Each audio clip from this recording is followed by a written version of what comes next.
Good evening money persons, welcome to 221 daily money show. And ఈ year లో ఇది మన లాస్ట్ డైలీ మనీ షో కూడా. ముందుగా మన మనీ పర్సన్స్ అందరికి advance happy new year. So అందరం 2022 కి వెల్కమ్ చెప్పడానికి రెడీగా ఉన్నాం కదా. అండ్ మనలో చాలా మంది సెలబ్రేషన్స్ లో కూడా పార్టిసిపేట్ చేస్తుంటారు. అందరూ బాగా ఎంజాయ్ చేయండి. బట్ ఒకటి మాత్రం రిమైండ్ చేయాలనుకుంటున్నాను, గస్ లాస్ట్ ఫ్యూ డేస్ నుంచి కరోనా కేసెస్ కూడా బాగా పెరుగుతున్నాయి. సో ఆ ఎంజాయ్మెంట్ తో పాటు మీరు జాగ్రత్తగా ఉండడం కూడా ఇంపార్టెంట్. అందరూ ప్రికాషన్స్ తీసుకుంటూ జాగ్రత్తగా ఎంజాయ్ చేయండి. మరొకసారి మీ అందరికీ అడ్వాన్స్ హ్యాపీ న్యూ ఇయర్. ఈ రోజు డైలీ మనీ షోలోని మార్కెట్ అప్డేట్ తో పాటు IDFC bank and IDFC limited యొక్క మర్జర్ రిలేటెడ్ అప్డేట్ ఉంది కదా. దాంతో పాటు ఈ రోజు సెషన్ లో ఇండిగో పెయింట్స్ స్టాక్ లో మంచి పాజిటివ్ మూవ్మెంట్ కనబడింది కదా. ఇండిగో పెయింట్స్ మీద మోతీలాల్ ఓస్వాల్ వాళ్ళు ఒక రీసెర్చ్ రిపోర్ట్ రిలీజ్ చేశారు. దాన్ని కూడా మీకు ఎక్స్ప్లెయిన్ చేస్తూ మార్కెట్ లో ఉన్న ఇంపార్టెంట్ అప్డేట్స్ అన్ని క్విక్ గా డిస్కస్ చేసేద్దాం. ముందుగా మార్కెట్ అప్డేట్ చూసినట్లయితే ఇయర్ లో లాస్ట్ డే రోజు మన మార్కెట్ పాజిటివ్ గా క్లోజ్ అయింది. ఈ రోజు సెషన్ లో సెన్సెక్స్ 459 పాయింట్స్ పెరిగి 58,253 పాయింట్స్ క్లోజ్ అయినట్లయితే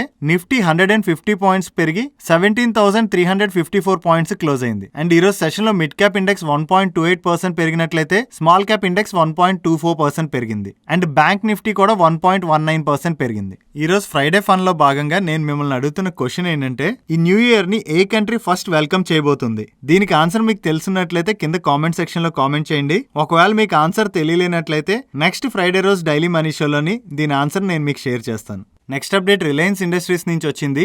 ఈ రిలయన్స్ ఇండస్ట్రీస్ యొక్క సబ్సిడరీ కంపెనీ అయిన Reliance new energy solar limited ఏదైతే ఉందో అది leading global sodium ion battery technology company అయిన ఫరాడియోన్ లిమిటెడ్ అనే కంపెనీలోని 100% స్టేక్ ని అక్వైర్ చేయబోతున్నట్లు ఈ ఎక్విజిషన్ యొక్క enterprise value 100 million Britain pounds గా, అండ్ ఈ ఎక్విజిషన్ తర్వాత Reliance new energy solar limited వాళ్ళు another 25 million Britain pounds invest చేసి కమర్షియల్ రోల్అవుట్ ను కూడా యాక్సిలరేట్ చేయబోతున్నట్టుగా ఈ రోజు మార్నింగ్ ఒక అప్డేట్ చేశారు. ఈ ఫరాడియోన్ లిమిటెడ్ దగ్గర patented sodium ion battery technology ఉంది. అండ్ ఈ company one of the leading global battery technology company. And ఈ కంపెనీ సోడియం అయాన్ టెక్నాలజీలోని సెవరల్ ఆస్పెక్ట్స్ ని కవర్ చేస్తూ ఎక్స్టెన్సివ్ ఐపీ పోర్ట్ఫోలియో ఉన్నట్లుగా కూడా రిలయన్స్ ఇండస్ట్రీ వాళ్ళు అప్డేట్ చేస్తున్నారు. అండ్ ఈ కంపెనీ దగ్గర ఉన్న సోడియం అయాన్ టెక్నాలజీ ఏదైతే ఉందో అది ఆల్టర్నేటివ్ బ్యాటరీ టెక్నాలజీస్ తో కంపేర్ చేసినట్లయితే especially lithium and lead acid లోని సిగ్నిఫికెంట్ అడ్వాంటేజెస్ ని కూడా ప్రొవైడ్ చేస్తుందని వీళ్ళు అప్డేట్ చేస్తున్నారు. నెక్స్ట్ నిన్న మార్కెట్ క్లోజ్ అయిన తర్వాత Sterling and Wilson renewable energy నుంచి ఒక అప్డేట్ వచ్చింది.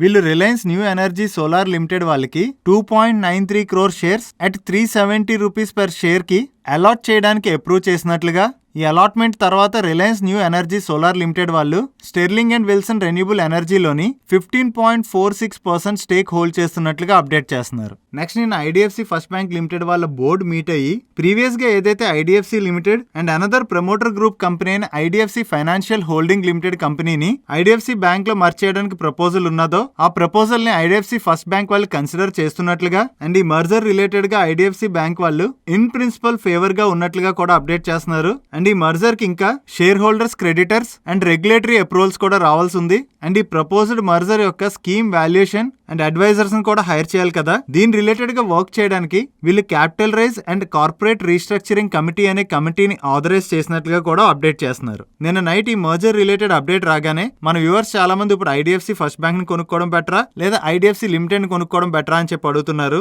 మీరు ఇక్కడ ఐడిఎఫ్సి లిమిటెడ్ ఒక బిజినెస్ చూసినట్లయితే వీళ్ళకి మెయిన్ గా రెవెన్యూస్ అసెట్ మేనేజ్మెంట్ బిజినెస్ నుంచి వస్తున్నాయి. దీన్ని వీళ్ళు సెపరేట్ చేసి సెల్ చేయడానికి చూస్తున్నట్లుగా ప్రీవియస్ గా డిస్కస్ చేసుకున్నాం కదా. దీన్ని సెల్ చేసి ఐడిఎఫ్సి లిమిటెడ్ ని ఐడిఎఫ్సి ఫస్ట్ బ్యాంక్ లో మర్జ్ చేయడం ద్వారా ఐడిఎఫ్సి బ్యాంక్ కి అయితే వచ్చే అడ్వాంటేజ్ ఏమీ ఉండదు. మేబీ వీళ్ళు అసెట్ మేనేజ్మెంట్ బిజినెస్ అంటే మ్యూచువల్ ఫండ్ బిజినెస్ ని సెల్ చేయడం ద్వారా ఏదైతే మనీ వస్తుందో అది ఏమైనా వస్తే రావచ్చు. బట్ బిజినెస్ అండ్ రెవెన్యూ పరంగా చూసినట్లయితే బ్యాంక్ వచ్చి యాడెడ్ అడ్వాంటేజ్ అనేది మనకేం కనపట్లేదు. బట్ ఈ మర్జర్ రిలేటెడ్ గా మనం ఆర్బిట్ ప్లే చేయాలన్నప్పుడు మనకి మర్జర్ రేషియోస్ క్లియర్ గా తెలిసినప్పుడు ఈ ఆర్బిట్రేజ్ ప్లే చేయొచ్చు. బట్ ఈ మర్జర్ రిలేటెడ్ గా రేషియోస్ ఇంకా మనకు తెలియదు. శ్రీరామ్ ట్రాన్స్పోర్ట్ విషయంలోని మనకి మర్జర్ రేషియోస్ క్లియర్ గా తెలిసాయి కాబట్టి అప్పుడు ఎక్స్ప్లెయిన్ చేసాం. వన్స్ దీని యొక్క మర్జర్ రేషియోస్ కూడా మనకి అప్డేట్ వచ్చిన తర్వాత ఆర్బిట్రైజేషన్ అడ్వాంటేజ్ ఏదైనా ఉంటే అది క్లియర్ గా మీకు ఎక్స్ప్లెయిన్ చేస్తాం. ఈ మర్జర్ రిలేటెడ్ అప్డేట్ తోని ఈ రోజు సెషన్ లో ఐడిఎఫ్సి లిమిటెడ్ స్టాక్ 13.46% పెరిగినట్లయితే ఐడిఎఫ్సి బ్యాంక్ కి పెద్దగా అడ్వాంటేజ్ ఉండదు కాబట్టి ఐడిఎఫ్సి బ్యాంక్ స్టాక్ లోని అంతగా రియాక్షన్ కనబడలేదు.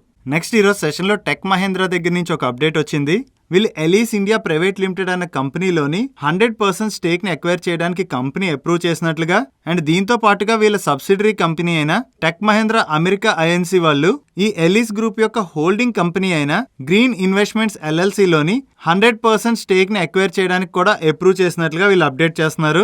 అండ్ ఎలీస్ గ్రూప్ యొక్క గ్రీన్ ఇన్వెస్ట్మెంట్స్ ఎల్ఎల్సీని అక్వైర్ చేస్తున్నారు కదా, ఈ టార్గెట్ కంపెనీ యొక్క రెవెన్యూ 2020 డిసెంబర్ ఎండింగ్ నాటికి $39.6 మిలియన్ గా ఉన్నట్లు అండ్ ఈ ఎక్విజిషన్ రిలేటెడ్ గా టెక్ మహేంద్ర వాళ్ళు $125 మిలియన్ పే చేస్తున్నట్లు అప్డేట్ చేస్తున్నారు. నెక్స్ట్ ఈరోజు సెషన్ లో ఇండిగో పెయింట్స్ స్టాక్ 8% పైన పెరిగింది కదా. ఈ ఇండిగో పెయింట్స్ మీద మోతీలాల్ ఓస్వాల్ వాళ్ళు ఒక రీసెర్చ్ రిపోర్ట్ రిలీజ్ చేశారు. ఆ రిపోర్ట్ రిలీజ్ చేసిన తర్వాత ఈ రోజు ఈ స్టాక్ లో ఎంత పాజిటివ్ మూమెంటం కనబడింది. ఇప్పుడు ఆ రీసెర్చ్ రిపోర్ట్ లో వాళ్ళు ఏం మెన్షన్ చేశారో మీకు నేను ఎక్స్ప్లెయిన్ చేస్తాను. ఈ రిపోర్ట్ లో ఇండిగో పెయింట్స్ రిలేటెడ్ గా కీ హైలైట్స్ గా వీళ్ళు ఏం మెన్షన్ చేస్తున్నారంటే ఇండియన్ పెయింట్ ఇండస్ట్రీలోని ఆపర్చునిటీ కోసం చాలా domestic companies and international companies కూడా ట్రై చేశాయి కదా. But Asian Paints, Berger Paints లాంటి companies strong distributor network and already large spread అయిపోయి ఉండడం వల్ల ఎంతమంది వచ్చినా కూడా దీనిలో సర్వే అవడానికి చాలా కష్టమైంది. అండ్ అలాగే మీకు గుర్తున్నట్లయితే మన ఐపీఓ వీడియోలో కూడా ఈ ఎంట్రీ బ్యారియర్ గురించి మీకు ఎక్స్ప్లెయిన్ చేసాం. ఇలాంటి స్ట్రాంగ్ ఎంట్రీ బ్యారియర్ ఉన్న ఇండస్ట్రీలోని ఇండిగో పెయింట్స్ వాళ్ళు ఈ ఎంట్రీ బ్యారియర్ ని సక్సెస్ఫుల్ గా సర్పాస్ చేసినట్లుగా ఈ ఎంట్రీ బ్యారియర్ ని వీళ్ళు క్రాస్ చేయడానికి సిమిలర్ గా మార్కెట్ లో ఉన్న పెయింట్ ప్రొడక్ట్స్ ని ఇంట్రడ్యూస్ చేయకుండా డిఫరెంట్ ప్రొడక్ట్స్ తో రావడం అండ్ దాంతో పాటుగా వీళ్ళు ఇనిషియల్ గా సిటీస్ లోని ఫోకస్ చేయకుండా tier 3 and tier 4 rural markets మీద ఎక్కువగా ఫోకస్ చేశారు. సో ఈ tier 3 and tier 4 rural markets ని వీళ్ళు క్యాప్చర్ చేసిన తర్వాత సిటీస్ మీద ఫోకస్ చేయడం స్టార్ట్ చేశారు. అండ్ అలాగే ఇంకొక అడ్వాంటేజ్ ఏంటంటే ఈ కంపెనీ యొక్క మేనేజ్మెంట్ కూడా చాలా స్ట్రాంగ్ మేనేజ్మెంట్. వీళ్ళు ఒక్కసారి అన్ని స్టేట్స్ లో రాకుండా 1 by 1 స్టేట్స్ మీద కాన్సన్ట్రేట్ చేసుకుంటూ వచ్చారు. అండ్ వీళ్ళ బ్రాండ్ ఈక్విటీని కూడా క్రియేట్ చేసుకోవడానికి యాడ్స్ మీద కూడా బాగానే ఇన్వెస్ట్ చేశారు మిగిలిన కంపెనీస్ తో పోల్చినట్లయితే. అండ్ ఈ యాడ్స్ రిలేటెడ్ గా కూడా వీళ్ళు ఒక డిఫరెంట్ గా చేశారు. అదర్ పెయింట్ కంపెనీస్ అన్ని బాలీవుడ్ యాక్టర్స్ తో ప్రమోట్ చేయించినట్లయితే వీళ్ళ మేనేజ్మెంట్ ఏం ప్లాన్ చేసిందంటే ఒకవేళ బాలీవుడ్ యాక్టర్స్ తో కానీ ప్రమోట్ చేయించినట్లయితే దాని యొక్క రీచ్ ఓన్లీ నార్త్ వరకే ఉంటుంది. సౌత్ విషయంకి వచ్చేసరికి సౌత్ లో ఈచ్ స్టేట్ కి సపరేట్ గా స్టార్స్ ఉంటారు కదా, సో ఇక్కడ రీచ్ అవడం కష్టం అని చెప్పి వీళ్ళు ధోనీని వీళ్ళు బ్రాండ్ అంబాసిడర్ గా తీసుకున్నారు. సో ఇక్కడ ఏదైతే వీళ్ళు ధోనీని తీసుకోవడం అన్న ఐడియాని యూజ్ చేశారో ధోనీకి కంట్రీ మొత్తంలో రీచ్ ఉంది కదా, సో దాంతో వీళ్ళు సింగిల్ బ్రాండ్ అంబాసిడర్ తోని wide range of customers reach అవ్వచ్చు కదా, అదొక ప్లాన్ చేశారు. అండ్ అలాగే వీళ్ళు టింటింగ్ మిషన్స్ యొక్క పెనిట్రేషన్ కూడా ర్యాపిడ్ గా డ్రైవ్ చేస్తున్నట్లు అండ్ ఈ కంపెనీ ప్రొడక్ట్స్ మీద ట్రస్ట్ ను బిల్డ్ చేసుకోవడం కోసం ఇన్ఫ్లుయెన్సర్స్ అంటే ఇండస్ట్రీలో ఇన్ఫ్లుయెన్సర్స్ ఎవరుంటారు, పెయింటర్స్ అండ్ కాంట్రాక్టర్స్ కదా, వాళ్ళతో కూడా వీళ్ళు బాగా ఎంగేజ్ చేస్తున్నట్లు. అండ్ ఫైనాన్షియల్ ఇయర్ 19 నుంచి 24 వరకు చూసినట్లయితే 545 billion Indian paint industry 12% CAGR లో గ్రో అవబోతున్నట్లు. అండ్ అదే ఇండిగో పెయింట్స్ విషయంకి వచ్చినట్లయితే ఈ ఫైనాన్షియల్ ఇయర్ 21 నుంచి 24 వరకు వీళ్ళ సేల్స్ 28% CAGR లోని, ఎబిటా 35% CAGR లోని అండ్ ప్యాట్ 41% CAGR లో గ్రో అవబోతున్నట్టుగా వీళ్ళు ఎక్స్పెక్ట్ చేస్తున్నట్లు. అండ్ రీసెంట్ గా కమోడిటీ ప్రైసెస్ బాగా పెరిగిపోవడంతో ఆల్ పెయింట్ కంపెనీస్ వాళ్ళ ప్రైసెస్ ని ఇంక్రీజ్ చేశారు కదా.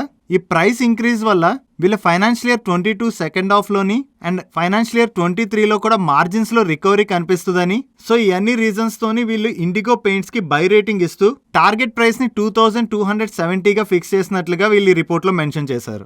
అండ్ ఈ ఇండిగో పెయింట్స్ రిలేటెడ్ గా వీళ్ళు ఎందుకు పాజిటివ్ గా ఉన్నారన్నది డీటెయిల్ అనాలిసిస్ తోని కంప్లీట్ రిపోర్ట్ ని వీళ్ళు రిలీజ్ చేశారు. ఈ రిపోర్ట్ అంతటిని కవర్ చేయాలంటే వీడియో లెంత్ పెద్దగా అయిపోతుంది కదా, సో దానివల్ల కీ హైలైట్స్ ఏవైతే ఉంటాయో వాటిని నేను మీకు ఎక్స్ప్లెయిన్ చేశాను. ఒకవేళ మీరు ఈ రిపోర్ట్ ని కంప్లీట్ గా చదవాలనుకున్నట్లయితే ఈ రిపోర్ట్ ని మన టెలిగ్రామ్ ఛానల్లో ఈరోజు మార్నింగ్ 9:43కి పోస్ట్ చేసాం.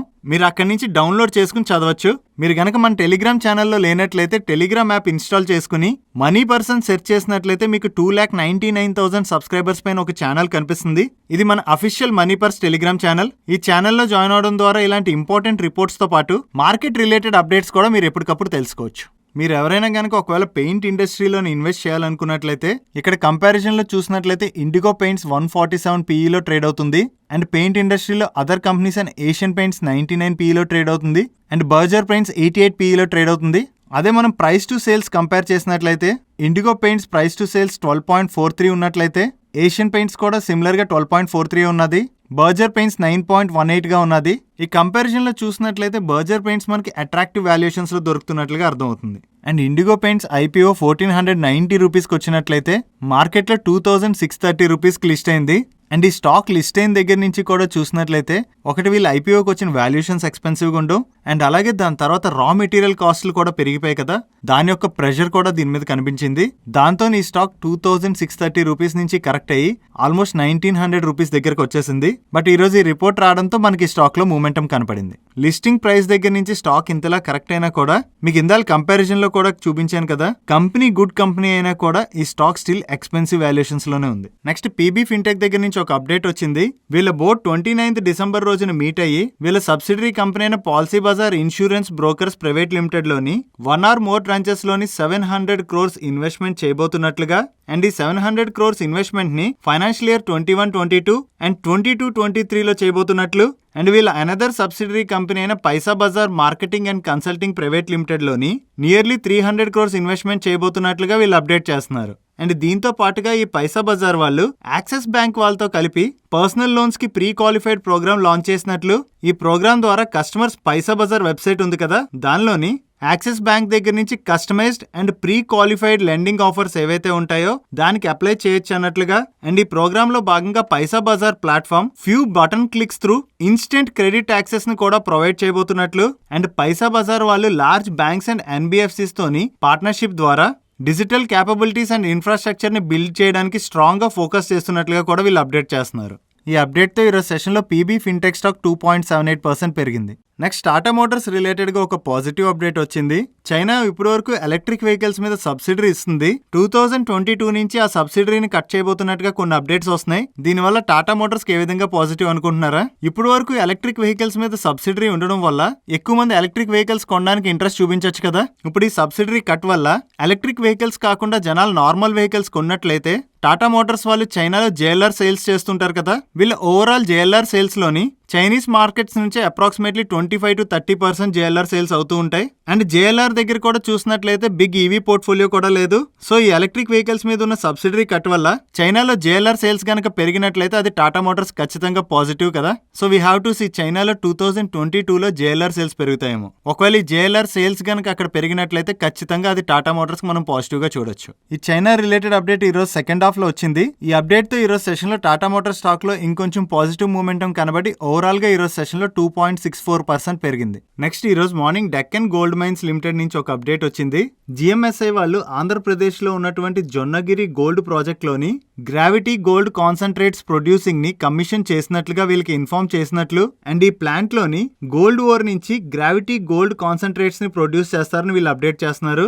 ఇప్పుడు జిఎంఎస్ఐ వాళ్ళు వీళ్ళకి ఇన్ఫర్మేషన్ ఇచ్చారని చెప్పి వీళ్ళు ఎందుకు అప్డేట్ చేస్తున్నారంటే ఈ జిఎంఎస్ఐ లోని డెక్కన్ గోల్డ్ వాళ్ళు సిగ్నిఫికెంట్ స్టేక్ ని అక్వైర్ చేసే ప్రాసెస్ లో ఆల్రెడీ ఉన్నట్టుగా ప్రీవియస్ గా అనౌన్స్ చేశారు. ఇప్పుడు అక్కడ ప్రొడక్షన్ స్టార్ట్ అయిందని జిఎంఎస్ఐ వాళ్ళు వీళ్ళకి ఇన్ఫార్మ్ చేయగానే షేర్ హోల్డర్స్ కి ఇన్ఫర్మేషన్ షేర్ చేయడానికి ఈ రోజు వీళ్ళు అప్డేట్ చేశారు.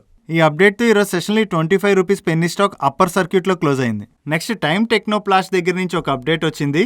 వీళ్ళకి renowned public sector gas distribution company దగ్గర నుంచి ప్రెస్టేజియస్ సింగిల్ ఆర్డర్ రిసీవ్ చేసుకున్నట్లుగా అండ్ ఈ ఆర్డర్ లో భాగంగా cascades with carbon fibre reinforced type 4 composite cylinder ని సప్లై చేయబోతున్నట్లుగా వీళ్ళు ప్రీవియస్ గా 150 crores ఆర్డర్ బుకింగ్ రిలేటెడ్ గా ఏదైతే అప్డేట్ చేశారో దానికి అడిషనల్ గా ఈ ఆర్డర్ వచ్చినట్లుగా వీళ్ళు అప్డేట్ చేస్తున్నారు. ఈ అప్డేట్ తో ఈరోజు సెషన్ లో టైమ్ టెక్నోప్లాస్ట్ స్టాక్ 3.60% పెరిగింది. That's it for today's daily money show guys. ఈరోజు డైలీ మనీ షోలో నేను షేర్ చేసిన ఇన్ఫర్మేషన్ మీకు నచ్చినట్లయితే ఈ వీడియోని లైక్ చేయండి అండ్ అలాగే ఈ video me friends and family members కి హెల్ప్ఫుల్ అవుతుందంటే ఈ వీడియోని వాళ్ళకి షేర్ చేయండి. అండ్ మీరు ఇదే ఫస్ట్ టైం మన మనీ పర్స్ ఛానల్కి వచ్చి ఛానల్ ని సబ్స్క్రైబ్ చేయలేనట్లయితే ఇక్కడున్న ఛానల్ సబ్స్క్రైబ్ బటన్ మీద క్లిక్ చేసి ఛానల్ సబ్స్క్రైబ్ చేస్తూ కిందనున్న బెల్ ఐకాన్ లోని ఆల్ నోటిఫికేషన్స్ యాక్టివేట్ చేసుకోండి. నేను చంద్రశేఖర్ పత్రి మరొక ఇంట్రెస్టింగ్ వీడియోతో కలుద్దాం.